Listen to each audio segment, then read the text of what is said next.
ഞാൻ അരുതെന്ന് പറയുന്നത് നീ ചെയ്തു, നിൻ്റെ ഇഷ്ടത്തിന് നീ ജീവിച്ചു, അതാണ് നിൻ്റെ ഒളിച്ചു വെക്കാനുള്ളത്. എൻ്റെ ഇഷ്ടത്തിനാണ് നീ ജീവിച്ചെങ്കിൽ നീ എന്തിനാണ് വിഷമിക്കുന്നത്? നിനക്ക് ഞാൻ പറഞ്ഞതനുസരിച്ച് ജീവിച്ചിട്ട് നിനക്ക് നഷ്ടം വന്നാൽ നീ എന്തിനാണ് വിഷമിക്കുക? ഞാൻ നികത്തിക്കോളാം. ഞാൻ പറഞ്ഞതനുസരിച്ച് കുടുംബജീവനം നയിച്ചിട്ട് നിനക്ക് ആ കുടുംബജീവനം പരാജയപ്പെട്ടാൽ ഞാൻ നോക്കിക്കോളാം. നിൻ്റെ കുഞ്ഞുങ്ങൾക്ക് രോഗം വന്നാൽ ഞാൻ നോക്കിക്കോളാം. പിന്നെ നീ എന്തിനാണ് വിഷമിക്കുന്നത്? ഇപ്പം മറച്ചു വെക്കാൻ പലതും ഉണ്ട്. എന്നിട്ട് ചോദിച്ചു, അരുതെന്ന് പറഞ്ഞ് ചെയ്തല്ലേ? എന്നിട്ട് ദൈവം മനുഷ്യനെ നോക്കിയിട്ട് പറഞ്ഞു, മോനെ, നീ വലിയൊരു കെണിയിലായിരുന്നു വിട്ടിരിക്കുന്നത്. നിൻ്റെ ഈ കെണിയുടെ പേരാണ് ശാപം. എന്താണ് ശാപം? ഉടനെ ആദാമും ഹവ്വായും കർത്താവിൻ്റെ മുഖത്തോട്ട് നോക്കി. ഇയാൾ കൊള്ളാമല്ലോ പാർട്ടി, ഞങ്ങളിവിടെ മര്യാദയ്ക്ക് ജീവിച്ചോളാം, ഞങ്ങളെ ശപിക്കേണ്ട കാര്യമുണ്ടോ? ദൈവം ശപിച്ചില്ല പ്രിയമുള്ളവർ. ദൈവം ആരെയും ശപിക്കുകയില്ല. കാരണം തിന്മ അവനിൽ നിന്ന് പുറപ്പെടത്തില്ല, നന്മ മാത്രമേ പുറപ്പെടുത്തുള്ളൂ. ദൈവം മനുഷ്യനെ ശപിച്ചിട്ടേ ഇല്ല. പക്ഷെ ദൈവം ചെയ്ത എന്താ? പറഞ്ഞു, ഇതാ ഇനി നിങ്ങൾക്ക് എന്നാ സംഭവിക്കാൻ പോകുന്നെന്ന് അറിയാവോ? നിങ്ങൾ എന്നെ ഉപേക്ഷിച്ചത് കൊണ്ട് നിങ്ങൾക്ക് ഇനി എന്നാ സംഭവിക്കാൻ പോകുന്നറിയാവോ? ഞാൻ പറഞ്ഞു തരാം. എന്നിട്ട് ശാപങ്ങളെക്കുറിച്ച് പറഞ്ഞു. വായിച്ച് കേൾക്കാതൊന്ന്. ഉൽപ്പത്തി പുസ്തകത്തിൽ 3-ാം അധ്യായത്തിൽ 14 മുതൽ. ദൈവമായ കർത്താവ് സർപ്പത്തോട് പറഞ്ഞു, ഇത് ചെയ്തതുകൊണ്ട് നീ എല്ലാ കന്നുകാലികളുടെയും വന്യമൃഗങ്ങളുടെയും ഇടയിൽ ശപിക്കപ്പെട്ടതായിരിക്കും. നീ മണ്ണിൽ ഇഴഞ്ഞു നടക്കും. നീ ആർക്ക് കൊടുത്ത ശാപം ഇത്? പിശാചിന് കൊടുത്ത ശാപമല്ല, പിശാചിന് കിട്ടിയ ശാപം. ദൈവം പറഞ്ഞു, നീ ഇങ്ങനെ ചെയ്തതുകൊണ്ട് എന്താ ചെയ്തത്? നല്ല കൃപയുണ്ടായിരുന്ന മനുഷ്യരെ നീ എന്ത് ചെയ്തു? കൃപയില്ലാത്തവരാക്കി തീർത്തു. അതുകൊണ്ട് അവനിനി മണ്ണിനപ്പുറത്തേക്കൊന്നും ചിന്തിക്കാൻ പറ്റുകയില്ല. മരണം വരെ ചിന്തിക്കാൻ പറ്റത്തില്ല, അതിനപ്പുറത്തുള്ളതൊന്നും അവന് കാണാൻ പറ്റുകയില്ല. അതാണ് മനുഷ്യനിപ്പോൾ പറ്റിയിരിക്കുന്നത്. അതുകൊണ്ടല്ലേ മരണത്തെക്കുറിച്ച് പറഞ്ഞാൽ ഉടനെ പലരുടെയും കണ്ണു നിറയാൻ തുടങ്ങും. കാരണം എന്താ? നമ്മൾ മണ്ണിനപ്പുറത്ത് ഒരു ചിന്ത നമുക്ക് കിട്ടിയിട്ടില്ല. ഇതാണ് പിശാചിനോട് പറഞ്ഞത്. ഇതാ മണ്ണിനപ്പുറത്തൊന്നുമില്ലാത്ത മനുഷ്യൻ്റെ മേൽ നീ എഴഞ്ഞു നടക്കും. മണ്ണിൽ കൂടെ എഴഞ്ഞു നടക്കും എന്നല്ല പറഞ്ഞത്. മണ്ണുകൊണ്ടാണല്ലോ മനുഷ്യനെ ഉണ്ടാക്കിയതേ. ആ മണ്ണായിരിക്കുന്ന മനുഷ്യൻ എന്ന് പറഞ്ഞാൽ നിത്യജീവനെക്കുറിച്ച് ചിന്തയില്ലാത്ത മനുഷ്യൻ്റെ മേൽ കയറി നിരങ്ങാൻ നിനക്ക് അനുവാദമുണ്ട്. അല്ലാത്ത മനുഷ്യരെ തൊടാൻ നിനക്ക് അനുവാദമില്ല. സാത്താനോട് പറഞ്ഞു, ഇന്നു മുതൽ നീ മനുഷ്യനെ കീഴടക്കിയതുകൊണ്ട് മനുഷ്യൻ്റെ മേൽ നിനക്ക് എഴഞ്ഞു നടക്കാം, നീ ജയിച്ചു. പക്ഷേ ആരുടെ മേലെ നിനക്ക് അവകാശമുള്ളൂ? ആരുടെ മേലെ അവകാശമുള്ളൂ? മണ്ണിനപ്പുറത്ത് എന്ന് പറഞ്ഞാൽ നിത്യതയെക്കുറിച്ച് കാണാൻ കഴിവ് നഷ്ടപ്പെട്ട ഒരു മനുഷ്യർ ഈ ഭൂമിയിലുണ്ടാകും. അവരുടെ മേൽ നിനക്ക് അധികാരം ഉണ്ടാകും. അതിനപ്പുറത്ത് കണ്ണ് തുറന്നവൻ്റെ മേൽ തൊടാൻ നിനക്ക് അധികാരം ഉണ്ടാവില്ല. പിടികിട്ടിയോ നിങ്ങൾക്ക്? അപ്പോൾ ഒരു യഥാർത്ഥ ദൈവ പൈതൽ, ദൈവത്തിൻ്റെ മകനാണ്, നിത്യജീവനെക്കുറിച്ച് ബോധ്യമുള്ള ഒരുവൻ്റെ മേൽ തൊടാൻ പോലും പിശാചിന് അധികാരമില്ല. അതാ കർത്താവ് പറഞ്ഞത്. പക്ഷേ മണ്ണിൻ്റെ മേൽ എഴഞ്ഞു നടക്കാൻ അധികാരം. അപ്പം മരണത്തെയൊക്കെ പേടിയുള്ള മനുഷ്യരെ മിക്കവാറും ആര് കസ്റ്റഡി വച്ചിരിക്കുകയായിരിക്കും? പിശാച്. മണ്ണിൻ്റെ മേൽ എഴഞ്ഞു നടക്കാൻ നിനക്ക് അധികാരം.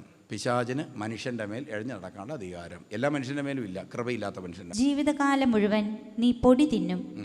നീയും സ്ത്രീയും തമ്മിലും നിന്റെ സന്തതിയും അവളുടെ സന്തതിയും തമ്മിലും ഞാൻ ശത്രുത ഉളവാക്കും. അവൻ നിന്റെ തല തകർക്കും, നീ അവൻ്റെ കുതികാലിൽ പരിക്കേൽപ്പിക്കും. അവിടുന്ന് സ്ത്രീയോട് പറഞ്ഞു, നിന്റെ ഗർഭാരിഷ്ഠതകൾ ഞാൻ വർദ്ധിപ്പിക്കും. അങ്ങോട്ടോ പെണ്ണുങ്ങളോട് പറഞ്ഞു, എന്താണ്?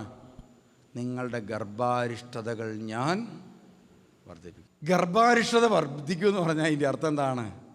ഇതാ മക്കളെ കൊണ്ട് നീ എന്ത് ചെയ്യേണ്ടി വരും? വേദനിക്കേണ്ടി വരും. ദൈവകൃപ നഷ്ടപ്പെട്ട് ദൈവവചനം ലംഘിച്ച് ജീവിക്കുന്ന സ്ത്രീകൾ സ്വന്തം കുഞ്ഞുങ്ങളെക്കുറിച്ചോർത്ത് കരയേണ്ടി വരും. ഇനി വായിച്ചേ. നീ വേദനയോടെ കുഞ്ഞുങ്ങളെ പ്രസവിക്കും.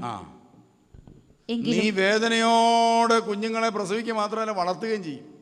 എന്നിട്ട് എങ്കിലും നിനക്ക് ഭർത്താവിൽ അഭിലാഷമുണ്ടായിരിക്കും. എന്നാലും ഭർത്താവിനെ ഇട്ടേച്ച് പോവുകയില്ല. എത്ര ഇടി കൊണ്ടാലും എന്ത് ചെയ്യും?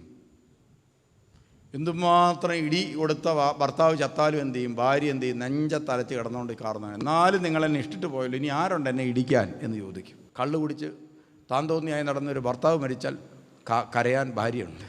കണ്ടോ, എത്ര ഇടി കൊടുത്താലും കരയും. കാരണം എന്താ? ഭർത്താവിൻ്റെ മേൽ അഭിലാഷം ഉണ്ടാകും, ആഗ്രഹം പോകത്തേയില്ല. പിന്നെ അവൻ നിന്നെ ഭരിക്കുകയും അവൻ നിന്നെ സ്നേഹിക്കുകയല്ല, ഭരിക്കും. കൃപയുണ്ടായാലോ സ്നേഹിക്കും, അല്ലെങ്കിലോ ഭരിക്കും. എന്ന് പറഞ്ഞാൽ നീ ഒരു അടിമയെ പോലെയായി മാറും. പിന്നെ ആദത്തോട് അവിടുന്ന് പറഞ്ഞു, തിന്നരുതെന്ന് ഞാൻ പറഞ്ഞ പഴം സ്ത്രീയുടെ വാക്കുകേട്ട് നീ തിന്നതുകൊണ്ട് നീ മൂലം മണ്ണ് ശപിക്കപ്പെട്ടതായിരിക്കും. ആയുഷ്കാലം മുഴുവൻ കഠിനാധ്വാനം കൊണ്ട് നീ അതിൽ നിന്ന് കാലായാപനം ചെയ്യും. അത് മുള്ളും മുൾച്ചെടികളും നിനക്കായി മുളപ്പിക്കും. നീ പോകുന്ന സ്ഥലത്ത് മണ്ണ് ഫലം പുറപ്പെടുവിക്കാതെ വരും, റിസൾട്ട് ഇല്ല. നീ ചെല്ലുന്ന സ്ഥലത്തൊന്നും റിസൾട്ട് ഇങ്ങോട്ട് കിട്ടുകയില്ല. വലിയ പ്രതീക്ഷയോടെ നീ ഉണ്ടാക്കുന്ന പ്രസ്ഥാനങ്ങളൊക്കെ എന്ത് ചെയ്യും, ചുരുങ്ങി ഒന്നുമല്ലാതായി പോകും. നിനക്ക് റിസൾട്ട് കിട്ടത്തില്ല. അതാണ് കൃപയില്ലാതെ ഒരു കാര്യം ചെയ്താൽ ഒത്തിരി കാര്യം ചെയ്യും, ജീവിതത്തിൽ അന്ത്യം നോക്കിയാൽ റിസൾട്ടൊന്നും കാണുകയില്ല. പിന്നെ വയലിലെ സസ്യങ്ങൾ നീ ഭക്ഷിക്കും. മണ്ണിൽ നിന്ന് എടുക്കപ്പെട്ട നീ മണ്ണിനോട് ചേരുന്നത് വരെ നെറ്റിയിലെ വിയർപ്പ് കൊണ്ട് ഭക്ഷണം സമ്പാദിക്കും. മരിക്കുന്നത് വരെ നീ എന്ത് ചെയ്യേണ്ടി വരും, വേർത്തൊലിക്കേണ്ടി വരും. പക്ഷേ റിസൾട്ട് കാണുകയില്ല. ഇനി കൃപയുണ്ടായാലോ ചെറിയ അധ്വാനങ്ങൾ മതി, വലിയ റിസൾട്ട് ഉണ്ടായിക്കൊണ്ടിരിക്കും. നമ്മൾ കൊച്ചധ്വാനമൊക്കെ ആയിരിക്കും നടത്തുന്നത്, അപ്പോൾ സംഭവം റിസൾട്ട് ഭയങ്കരമായിരിക്കും. അതെങ്ങനെയാണ്? കൃപ വന്നു കഴിയുമ്പോഴാണ്. നമ്മുടെ ഇവിടുത്തെ കുറച്ച് പിള്ളേരുണ്ട്, ചെറുപ്പക്കാർ, അവരെവിടെയൊക്കെ ചെന്ന് വെച്ച് കർത്താവ് യേശു എന്നൊക്കെ പറഞ്ഞ് ഇങ്ങനെയൊക്കെ പറഞ്ഞേച്ച് ഇങ്ങോട്ട് പോരും. ഒരു പ്രദേശത്തെ മുഴുവൻ ആളുകളെല്ലാം ഇങ്ങോട്ട് പോരുകയാണ്. ചുമ്മാ എന്ന് പറഞ്ഞാൽ ഉടനെ ഒരു വണ്ടി ആളെ ഇങ്ങോട്ട് പോരുന്നു. എങ്ങനെ ഇത് സംഭവിക്കുന്നു എനിക്കറിഞ്ഞുകൂടാ. അപ്പോൾ പ്രിയമുള്ളൊരു പ്രത്യേക കൃപ പ്രവർത്തിക്കുകയാണ്, ദൈവത്തിൻ്റെ കൃപ. അതാണ് അങ്ങനെ സംഭവിക്കുന്നത്. അല്ലെങ്കിൽ എന്താണ്, നമ്മൾ ഓടിച്ചിട്ട് പിടിച്ച ഒരുത്തനും വരിക. ചെറിയ ശുശ്രൂഷ ചെയ്താൽ മതി, ഭയങ്കര റിസൾട്ട് ഉണ്ടാകും. നീ പൊടിയാണ്, പൊടിയിലേക്ക് തന്നെ നീ. അപ്പോൾ പ്രിയമുള്ളവരെ, കർത്താവ് ഇതുപോലെ പറഞ്ഞു, നീ ഇങ്ങനെ പാപം ചെയ്തു കഴിഞ്ഞാൽ നിനക്കിങ്ങനെയൊക്കെ സംഭവിക്കും. നിനക്ക് റിസൾട്ട് ഉണ്ടാകുകയില്ല, ഭാര്യ മക്കളെ കൊണ്ട് വേദനിക്കേണ്ടി വരും, പിന്നെ പിശാച് നിൻ്റെ മേൽ കയറി നിരങ്ങും. ഇതുപോലത്തെ റിസൾട്ടായിരിക്കും നിനക്ക് കൃപയില്ലാത്തപ്പോൾ ഇനി ഉണ്ടാകാൻ പോകുന്നു എന്ന് പറഞ്ഞതോടുകൂടി ആദാമും ഹവ്വയും കർത്താവിനെ സൂക്ഷിച്ചൊന്നു നോക്കാം. ഇയാൾ കൊള്ളാമല്ലോ പരിപാടി, ഞങ്ങളെ ശപിച്ചല്ലേ. അങ്ങനെ ദൈവത്തിനൊരു പേരുദോഷം ഉണ്ടായി, മനുഷ്യനെ ശപിച്ചവൻ. സത്യത്തിൽ എന്താ പറ്റിയത്?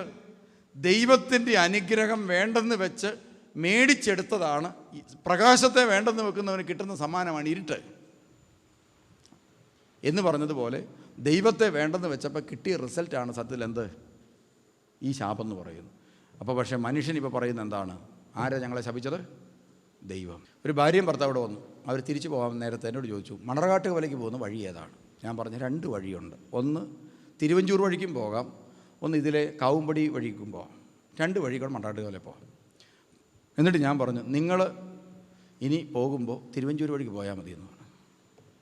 അവർ പുറത്തോട്ടിറങ്ങി കഴിഞ്ഞപ്പോൾ ഭാര്യ ഭർത്താവിനോട് ചോദിച്ചാൽ, എന്നാ ഈ തിരുമേനി മണർകാട്ട് പള്ളിയുടെ വാതുക്ക കൂടെയുള്ള വഴി കൂടെ പോകണ്ടെന്ന് പറഞ്ഞു, തിരുവഞ്ചൂർ വഴിക്ക് പോയാൽ മതി.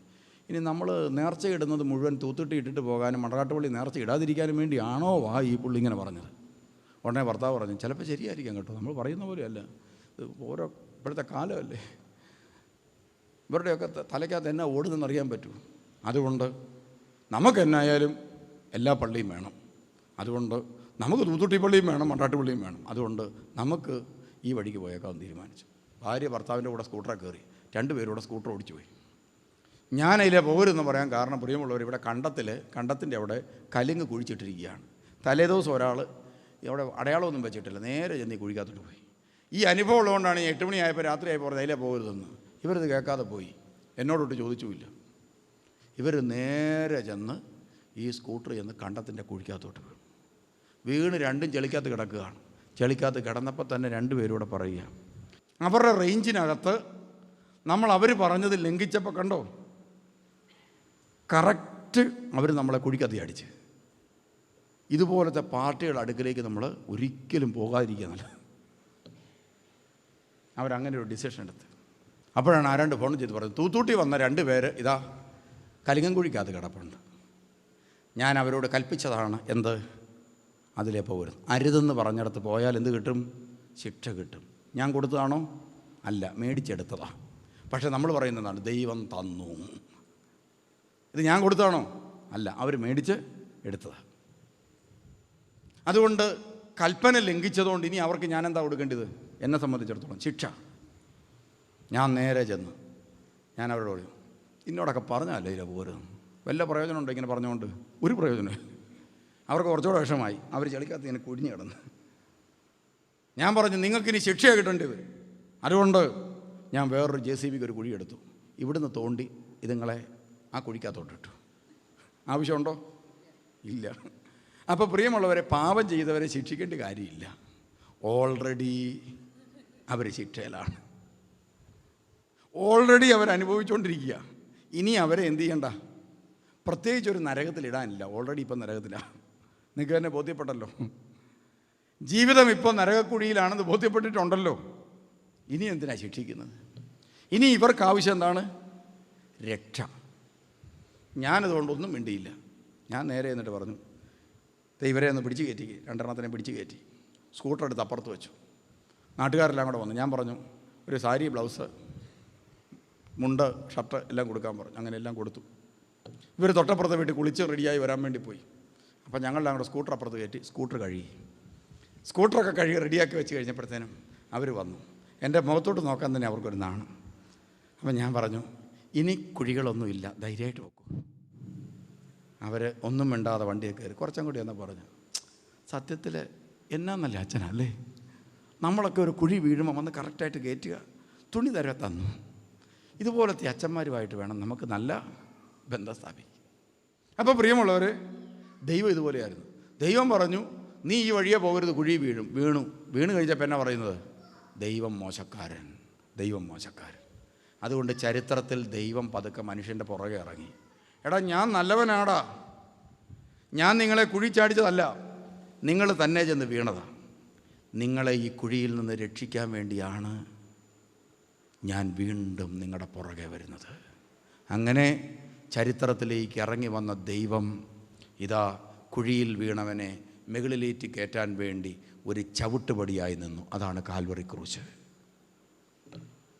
അതുകൊണ്ട് കാൽവറി ക്രൂശിലേക്ക് നോക്കുമ്പോൾ നമുക്ക് പ്രിയമുള്ളവരെ എന്ത് കാണാം? ഇതാ എൻ്റെ ദൈവം എന്നെ സ്നേഹിച്ചതിൻ്റെ ചരിത്രം കാണാം. അപ്പം അപ്പൻ സ്നേഹമാണ്. അതുകൊണ്ടാണ് യേശു പറഞ്ഞത്, എൻ്റെ പിതാവ് എന്തു പറയുന്നു അതാണ് ഞാൻ ചെയ്യുന്നത്. അപ്പോൾ കാൽവറി ക്രൂശിൽ അടികൊണ്ട് യേശു മരിച്ചത് എന്തിനാ? പിതാവിൻ്റെ സ്നേഹം വെളിപ്പെടുത്താൻ. എൻ്റെ പിതാവ് ചെയ്യുന്നതല്ലാതെ ഒന്നും എനിക്ക് ചെയ്യാൻ സാധിക്കുകയില്ല, ഞാനും പിതാവും ഒന്നാണ് എന്ന് പറഞ്ഞിട്ട് യേശു ക്രിസ്തു പീഡാസഹനം ഏറ്റു മരിച്ചു എന്ന് പറഞ്ഞാൽ അതിൻ്റെ അർത്ഥം ഈ പ്രവൃത്തി ആരുടെ പ്രവൃത്തിയാണ്? പിതാവിൻ്റെ പ്രവൃത്തിയാണ്. നമ്മളിപ്പം മനസ്സിലാക്കി വെച്ചിരിക്കുന്ന ദൈവശാസ്ത്രം എന്നാണെന്നറിയോ? പിതാവായ ദൈവം അരിശപ്പെട്ട് ദേഷ്യപ്പെട്ട് ഇങ്ങനെ ഇരിക്കുകയാണ്. ഇവന്മാർ ഏതൻ തോട്ടത്തിൽ നമ്മളെ കലക്കിയ പാർട്ടിയാണ്, ഇവനെ ശരിയാക്കും. അപ്പോഴാണ് പുത്രനായ യേശു ക്രിസ്തു താഴെ വന്നിട്ട് യേശു ക്രിസ്തു ചാക്കോച്ചന് വേണ്ടി ഒരു തൊഴി മേടിച്ചു. ഉടനെ പിതാവായ ദൈവത്തിൻ്റെ ദേഷ്യം ഇച്ചിരി കുറഞ്ഞു. അപ്പോൾ പിതാവായ ദൈവം പറഞ്ഞു, ആ ചാക്കോയെ അങ്ങോട്ട് കയറ്റി വിട്ടേരെ. യേശു ക്രിസ്തു സത്യത്തിൽ അവന് വേണ്ടി പീഡ അനുഭവിച്ചു. ഉടനെ മത്തായിക്ക് വേണ്ടി ഒരു അടി കൊണ്ടു. ഉടനെ പറഞ്ഞു, ആ മത്തായിക്ക് വേണ്ടി യേശു അടി കൊണ്ടതുകൊണ്ട് മത്തായി കയറിപ്പോരെ. സത്യത്തിൽ എന്നാൽ പിന്നെ ഈ പിതാവായ ദൈവത്തിന് ഈ യേശുവിനെ ഈ ഇട്ട് ഉപദ്രവിച്ചിട്ട്, ഒരു നിഷ്കളങ്കനായ പുത്രനെ ഇട്ട് ഈ ഉപദ്രവിച്ച ശേഷം എൻ്റെ പാപം ക്ഷമിക്കുന്നതിന് പകരം എന്നോട് നേരിട്ടങ്ങ് പറഞ്ഞാൽ ഞാനങ്ങ് ക്ഷമിച്ചിരിക്കുന്നു. പിതാവ് പുത്രനിലൂടെ നമ്മളെ പഠിപ്പിച്ചതാണ് എല്ലാവരോടും ക്ഷമിച്ചേക്കാൻ. എന്നിട്ട് ഈ സ്വന്തം പുത്രനെ തല്ലുകൊള്ളിച്ചിട്ട് വേണോ പിതാവിന് എന്നോട് ക്ഷമിക്കാൻ? അത്രയും ബന്ധമുള്ളോ ഞാനും പിതാവും തമ്മിൽ? എന്തിനാ അപ്പൻ്റെ മകൻ്റെ ഇടയിൽ ഈ നാടകം? നമുക്ക് കുറച്ചുകൂടി ആഴത്തിൽ ചിന്തിച്ച് നോക്കാം. നിങ്ങളുടെയൊക്കെ പിള്ളേർ ഇപ്പോൾ ഒരു കൊച്ചു വിടുന്ന അങ്ങോട്ട് ഓടി ആ മതിലെ തട്ടി നേരെ മൂക്കും കുത്തി താഴോട്ട്, കൊച്ചു കരച്ചിലും കൊണ്ട് തുടങ്ങും. കൊച്ചിനെ അമ്മ പോയി എടുത്ത് കഴിയുമ്പോൾ കൊച്ചു കരച്ചിൽ നിർത്തുമോ? എടുക്കുമ്പോഴാണ് കരച്ചിൽ കൂടുന്നത്. ആരും കണ്ടില്ല, എഴുന്നേറ്റയിലേ പൊക്കോണ്ടേനെ. ആൾ കണ്ടു കഴിഞ്ഞാൽ കരച്ചിലിൻ്റെ ഒച്ച അങ്ങോട്ട് കൂടും. അപ്പോൾ കൊച്ചു കരച്ചിൽ നിർത്താൻ അമ്മ ചെയ്യുന്ന പരിപാടി എന്നാ? ഓടി അങ്ങോട്ട് എന്നിട്ടൊരു മടലിൻ്റെ കഷ്ണം എടുത്തിട്ട് ആ വാതിലിൻ്റെ ഒറ്റ അട്ടി വെച്ച് കൊടുക്കും. മമ്മി കൊടുത്തിട്ടുണ്ട് കേട്ടോ.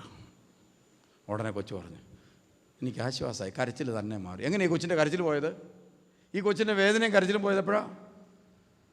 അമ്മ പോയി ശിക്ഷിച്ചപ്പോഴാണ്. പ്രിയമുള്ളവരെ, പാപം ചെയ്ത് കുറ്റബോധങ്ങളുടെ പിടിയിലകപ്പെട്ടിരിക്കുന്ന മനുഷ്യൻ്റെ ഉള്ളിക്കിടക്കുന്ന പാപം മുഴുവൻ പുറത്തു കൊണ്ടുവരുവാൻ പിതാവായ ദൈവം പുത്രനെ അയച്ചിട്ട് പറയുകയാണ്. എന്ന് പറഞ്ഞാൽ പിതാവ് തന്നെയാണ് പറയുന്നത് പുത്രനിലൂടെ.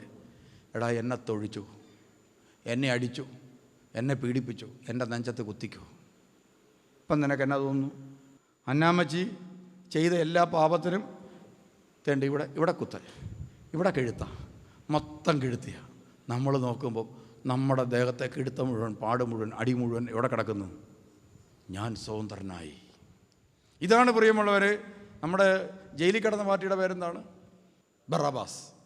പ്രിയമുള്ളവർ, ബറാബാസ് ഇങ്ങനെ കൊലയും കൊള്ളയൊക്കെ ചെയ്ത് ജയിലിൽ കിടക്കുക. അവനറിയാം രക്ഷയില്ല, ശിക്ഷ ഉറപ്പല്ലേ. അതുകൊണ്ട് ചെയ്യാവുന്ന മാക്സിമം ചെയ്തിട്ടുണ്ട്. അങ്ങനെ ഉരുക്കുമുഷ്ടി പോലൊരു മനുഷ്യൻ ബറാബാസ് ജയിലിൽ കിടക്കുക. ഒരു ദിവസം ജയിലിൻ്റെ വാതിൽ തുറക്കുന്നതുണ്ട്. ബറാബാസിന് മനസ്സിലായി കൊല്ലാൻ വേണ്ടി വരികയാണ്, തൂക്കിക്കൊല്ലാൻ. ജയിലിൽ ചാടാൻ മാർഗം വല്ലതും ഉണ്ടോ? ഒരു മാർഗ്ഗവും ഇല്ല. അങ്ങനെ ഇരിക്കുമ്പോഴാണ് ജയിൽ വന്ന് തുറന്നു.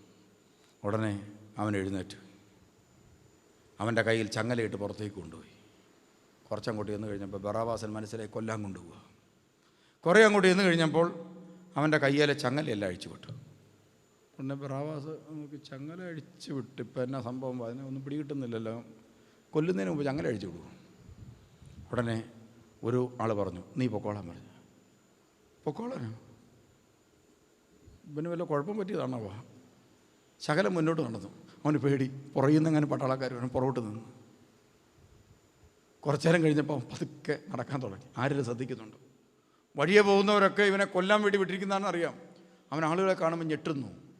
അങ്ങനെ വിഷമിച്ച് അവൻ ഓടുകയാണ്. കുറേ നേരം കഴിഞ്ഞ് അവൻ ഓടാൻ തുടങ്ങി. ജയിലിൻ്റെ അടുത്ത് നമ്മൾ ഓടി രക്ഷപ്പെടുകയാണ്. ഓടിക്കൊണ്ടിരിക്കുമ്പോൾ ഒരാൾ അവനെ സൂക്ഷിച്ചു കൊടുത്തു. തേണ്ട് ബറാബാസ് വേറെ വഴി ഓടി. കുറച്ചങ്ങോട്ട് ചെന്നപ്പോൾ തേണ്ട് ഈ ബറാബാസ് എന്ന് നിൽക്കുന്നു. കൊലയും ചെയ്ത ബറാബാസ് യേശുവിനെ ഇവന് പകരമായിട്ടല്ലേ ക്രൂശിക്കാൻ പോയത്. അപ്പോൾ ബറാബാസ്, എനിക്ക് പകരം വേറൊരാൾ ക്രൂശിക്കപ്പെട്ടു.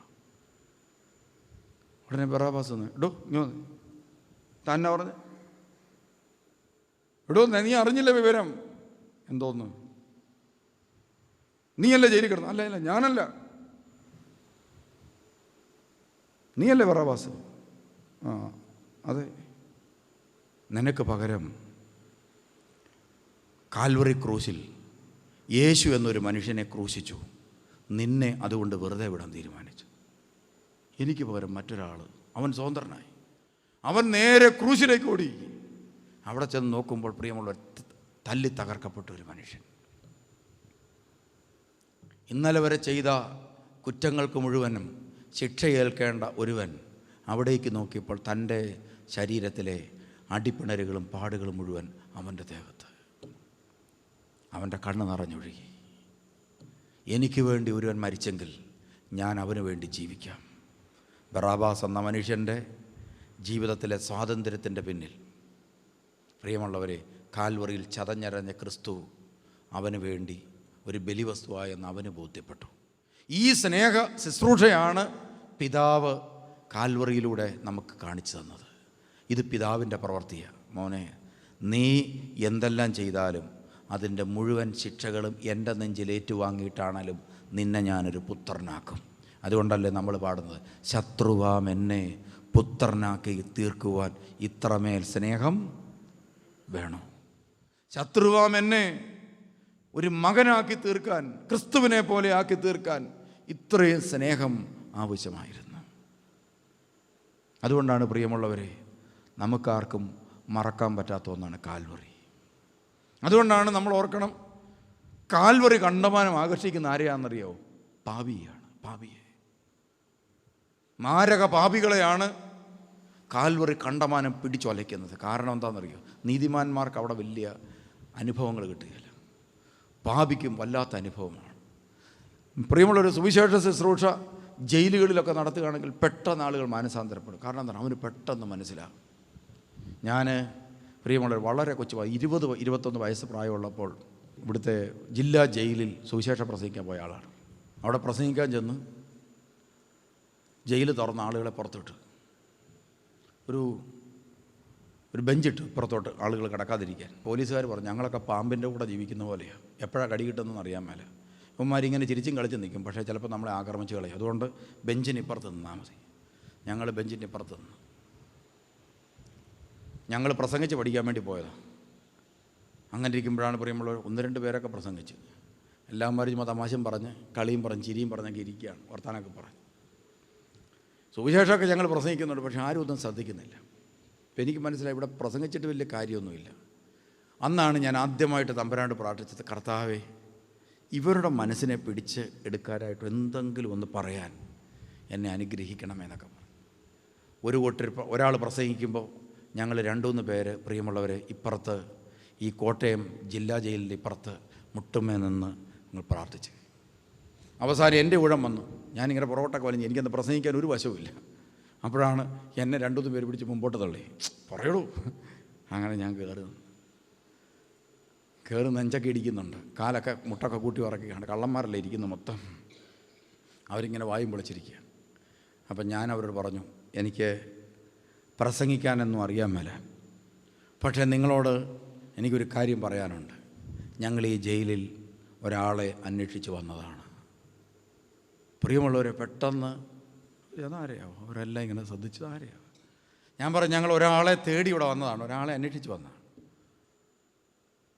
ഞങ്ങളിവിടെ വന്നപ്പം മുതൽ അയാളെ തിരയുകയാണ് ഇവിടെ.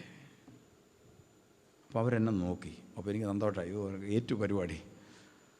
അപ്പം ഞാൻ പറഞ്ഞു, ഞങ്ങളുടെ ഗുരു ഞങ്ങളോട് പറഞ്ഞിട്ടുണ്ട്, ഞാൻ ജയിലിലായിരിക്കുമ്പോൾ നീ എന്നെ വന്ന് കാണണം. അവൻ 2000 വർഷം മുമ്പ് ഇതിനകത്ത് അടയ്ക്കപ്പെട്ടതാണ്. നിങ്ങളിലെല്ലാവരെയും ഈ ജയിലിൽ നിന്ന് പുറത്ത് കടത്തിയാൽ മാത്രമേ ഗുരുവിനെയും കൊണ്ട് പോകാൻ ഞങ്ങളെ കൊണ്ടാവൂ. അതുകൊണ്ട് നിങ്ങളൊക്കെ ഈ ജയിലിൽ നിന്ന് പുറത്തു പോകേണ്ടത് ഞങ്ങളുടെ ആവശ്യമാണ്. അതുകൊണ്ട് നിങ്ങൾക്ക് വേണ്ടി ഈ ജയിൽ വിമോചനത്തിന് വേണ്ടി പ്രാർത്ഥിക്കാനാണ് ഞങ്ങൾ ഈ ജയിലിൽ വന്നതെന്ന് പറഞ്ഞു. തീർന്നു, എൻ്റെ പ്രസംഗം തീർന്നു. പ്രിയമുള്ളവരെ, അപ്പം തന്നെ പോലീസുകാർ പറഞ്ഞു എല്ലാവരും എഴുന്നേൽക്കുക, എല്ലാവരും പൊക്കോളാൻ പറഞ്ഞു. അങ്ങനെ എല്ലാവരും സെല്ലുകളിലേക്ക് ഓടിപ്പോയി. അപ്പോൾ ഞങ്ങൾ കുറച്ച് മുട്ടായി കൊണ്ടുവന്നിട്ടുണ്ടായിരുന്നു. മുട്ടായിയൊക്കെ എല്ലാവരും സെല്ലിൻ്റെ അവിടെ വിതരണം ചെയ്യുകയാണ്. ഞാനവിടെ നിൽക്കുമ്പോൾ ഒരു മനുഷ്യൻ സെല്ലിലൂടെ എന്നെ കൈകാട്ടി വിളിച്ചിട്ട് ഞാൻ ആ സെല്ലിൻ്റെ അടുക്കലേക്ക് ചെന്നു.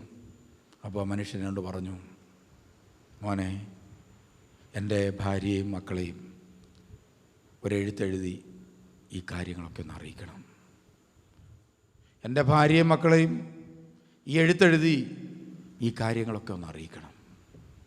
പ്രിയമുള്ളവരെ, ഞാൻ പിന്നീട് ഈ മനുഷ്യൻ്റെ കുടുംബത്തിന് വേണ്ടി ഇതാ എഴുത്തെഴുതുമായിരുന്നു.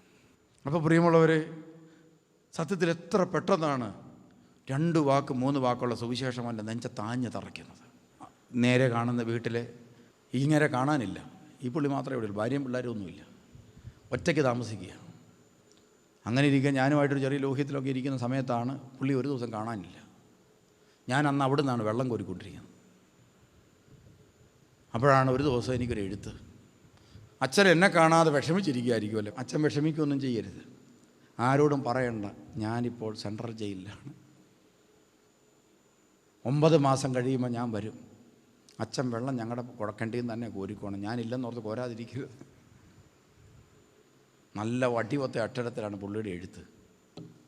ഞാൻ ഈ എഴുത്ത് വായിച്ചപ്പോൾ ഓർത്തു, ഈ അടുത്ത കാലത്ത് എൻ്റെ ബന്ധുക്കൾ പോലും ഞാനിവിടെ ഒറ്റയ്ക്ക് വന്ന് 5-8 വർഷം താമസിച്ചിട്ട് ഒരു മനുഷ്യൻ ഒരു എഴുത്തയച്ചിട്ടില്ല. സന്യാസി ജീവിതം നയിക്കാൻ ഇറങ്ങി തിരിച്ച് കുടുംബത്തിലെ ഒരു അച്ഛനാണ് ഞാൻ.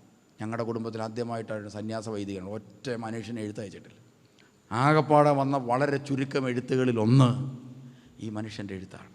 ഞാൻ 3-4 മണിക്കൂർ യാത്ര ചെയ്ത് തിരുവനന്തപുരം വരെ വണ്ടി ഓടിച്ചു പോയി. ജയിലറെ കണ്ട് അനുവാദം ചോദിച്ച് അകത്ത് കയറി കഴിഞ്ഞപ്പോൾ ഞാൻ പറഞ്ഞു, വർഗീസ് എന്ന മനുഷ്യനെ അന്വേഷിച്ചാൽ ഞാൻ പറഞ്ഞു. ജയിലർ പറഞ്ഞു, 2 പേരെ വിളിച്ചു, വർഗീസിനെ വിളിച്ചുകൊണ്ട് ഞാൻ പറഞ്ഞു.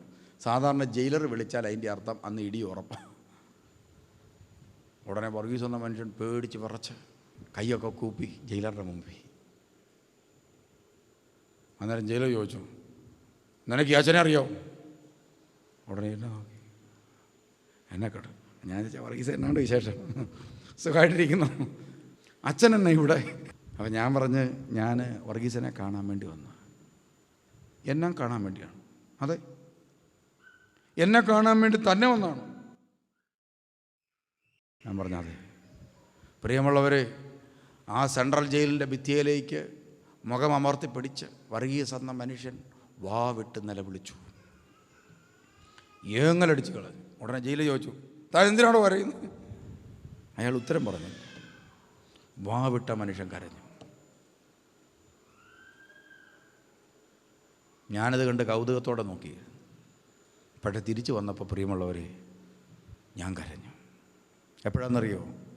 പിന്നീടുണ്ടായ പെസഹായിക്ക് നമ്മുടെ ദേവാലയത്തിൻ്റെ മുമ്പിൽ എല്ലാവരും പെസഹ ബലി സ്വീകരിച്ചപ്പോൾ ഒരു മനുഷ്യൻ മാത്രം മുട്ടുമേൽ നിന്ന് ആ ബലി ഏറ്റുവാങ്ങി.